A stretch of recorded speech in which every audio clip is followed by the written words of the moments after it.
PSB News. Patrocínio Concreprime. Agro FM 102 em pauta, 7h23. E vamos direto da capital federal com a jornalista Adriana Garcia. Ela vai falar então de assuntos importantes para a nossa região com o quadro PSB News. Entre os destaques, criação da Universidade Indígena foi discutida em Brasília ontem e ainda a União Europeia vai proibir a importação de produtos agropecuários originados das áreas desmatadas após 2020. Adriana, bom dia. Olá, amigos do 102 em pauta. Bom dia, Lucas do Rio Verde. Nesta quarta-feira, a Comissão de Meio Ambiente aqui do Senado discutiu com estudantes, parlamentares e representantes do governo federal a possibilidade de criar uma universidade indígena no Brasil. Seria a primeira, uma faculdade para atender somente as comunidades tradicionais, um pedido bem antigo dos povos indígenas. Tanto que o Ministério da Educação, lá no começo do ano, já tinha criado um grupo de trabalho para analisar essa proposta mais à frente, mais a fundo, que agora será encaminhada ao Congresso Nacional pelo Poder Executivo. A senadora por Mato Grosso, Rosana Martinelli, ressaltou a dificuldade dos índios em ter acesso ao ensino e defendeu o projeto de lei. Eu, prefeita, eu tive experiência e a gente acompanha o quanto os indígenas nas aldeias sofrem. Porque muitas vezes o recurso não chega lá na terra, né? Gasta-se muito em transporte e hoje, por exemplo, da saúde, é só a básica que tem nas aldeias. A média e alta complexidade tem que ser nas prefeituras mais próximas. E fica uma situação muito difícil para o indígena que vive lá na comunidade dele. Então nós temos, e eu acredito, que com essa universidade vai capacitar, vai desmistificar esse conceito que não tem estrutura, que não pode chegar. E na aldeia ela tem que ter estrutura, ela tem que ter estrutura que dê possibilidade de saúde, que dê possibilidade da educação. E realmente não chega, a maioria dos recursos não chega para quem tinha que chegar. A partir de 30 de dezembro deste ano, a União Europeia vai proibir a importação de produtos agropecuários originados de áreas desmatadas após 2020, mesmo que o desmatamento tenha sido legal. Este assunto já está rendendo muito nos corredores do Congresso, tanto que o presidente do Senado, Rodrigo Pacheco, pediu em plenário que o governo federal avance nesse projeto, que tenha um olhar mais criterioso.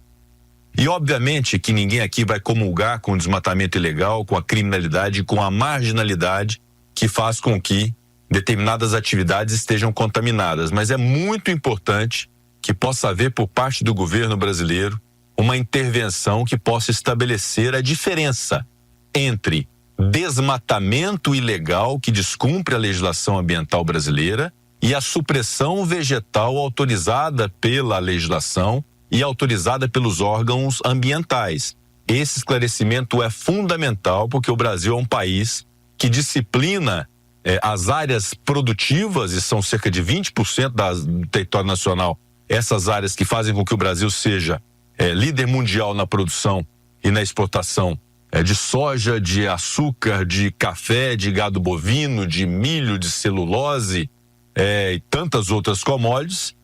Com 66% da nossa área territorial em estado natural, portanto, preservadas. Então, essa compreensão de que o agronegócio brasileiro, na sua maciça maioria, se faz no âmbito de áreas que são previstas legalmente para haver a produção, ressalvado 20% ou 50% ou 80% de preservação ambiental, isso é fundamental para evitar uma confusão que pode existir entre a supressão vegetal autorizada e o desmatamento ilegal que todos nós queremos combater. E nesta quarta, em Bruxelas, Holanda, uma comitiva formada por especialistas da ProSoja e parlamentares de Mato Grosso cobrou do embaixador do Brasil na União Europeia, Pedro Miguel Costa e Silva, uma atenção, um olhar especial para os critérios antes de implementar essa lei antidesmatamento.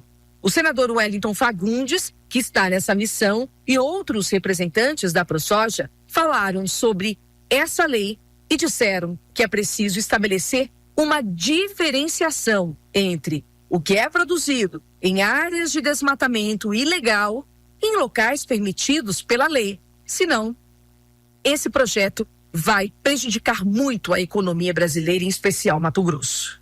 Nós estamos discutindo exatamente a lei que o mercado comum europeu está impondo aos mercados mundiais, principalmente as restrições em relação ao desmatamento zero. E é importante que o embaixador nos coloque isso de forma bem clara, como o Brasil tem que ter essa relação e a atitude do Brasil. Obrigado, senador. Eu acho que o Brasil tem que, primeiro, continuar fazendo o que está fazendo, que é questionar essa legislação, porque nós achamos que essa legislação não é caminho para a relação entre o Brasil e a União Europeia, sobretudo porque o Brasil é o maior fornecedor de produtos do agronegócio aqui para o mercado europeu. Nós achamos que o caminho é a cooperação, o diálogo e respeitar as práticas brasileiras e as nossas credenciais de sustentabilidade. Então, acho que a vinda dos senhores aqui, nossas conversas, acho que ajudam muito também o contato que os senhores tiveram com as autoridades europeias. Em nome dos produtores do Brasil, a ProSoja Brasil, embaixador Pedro, agradeço a recepção aqui e foi muito proveitosa o auxílio da toda a embaixada, e a gente leva para o Brasil, sim, um pouco da experiência, muito da experiência de vocês, para a gente também implementar políticas que possam minimizar esses problemas. No meu ponto de vista, como conclusão do que estamos vendo aqui, é que o mundo está globalizado e cada dia mais nós temos que buscar eficiência, diminuir o custo do Brasil, e para isso é investir na infraestrutura, na ciência, na pesquisa, para ter competitividade em qualquer país do mundo. Eu volto na próxima semana. Uma ótima quinta-feira a todos.